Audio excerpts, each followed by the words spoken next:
തെണ്ടികളെ, എന്റെ ചോറ് തന്നെ നീയൊക്കെ എന്നെ ആക്ഷേപിക്കുന്ന കേട്ടൊന്നും അല്ലടാ. അവനിപ്പോൾ എവിടെയുണ്ട്? ഞാൻ ഇവിടെ തന്നെ ഉണ്ട്. നിങ്ങൾ അങ്ങോട്ട് വരുന്ന ബുദ്ധിമുട്ട് ഒഴിവാക്കാൻ വേണ്ടിയാണ് ഞാൻ ഇങ്ങോട്ട് വന്നത്. നീ എന്നെ ആക്ഷേപിച്ചു അല്ലേ? ഞാൻ ചില സത്യങ്ങൾ പറഞ്ഞേ ഉള്ളൂ.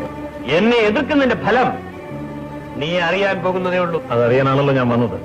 എടാ, ഒരു തരത്തിലും നീ എനിക്ക് തുല്യനല്ലാതായിപ്പോയി. അത് ശരിയാണ്. ഞാൻ കൊലപാതകം ചെയ്തിട്ടില്ല.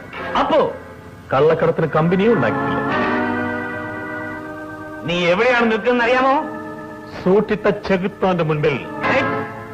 ഞാൻ ചെകുത്താനായാൽ നിന്നെ ഇവിടെ കാണില്ല. ഈ തുറമുഖത്ത് അങ്ങനെ പലരെയും കാണാതായിട്ടുണ്ടെന്ന് എനിക്കറിയാം. പക്ഷെ അവരുടെ എല്ലാം ചോര വീണ ഈ മണ്ണിൽ ഇനിയും അധികം നാൾ കാലുവച്ച് നിൽക്കാമെന്ന് കരുതുന്നത് ആപത്താണ്. നിന്റെ മുന്നറിയിപ്പ് എനിക്ക് പുല്ലാണ്. തന്റെ പണം എനിക്കും പുല്ലാണോ?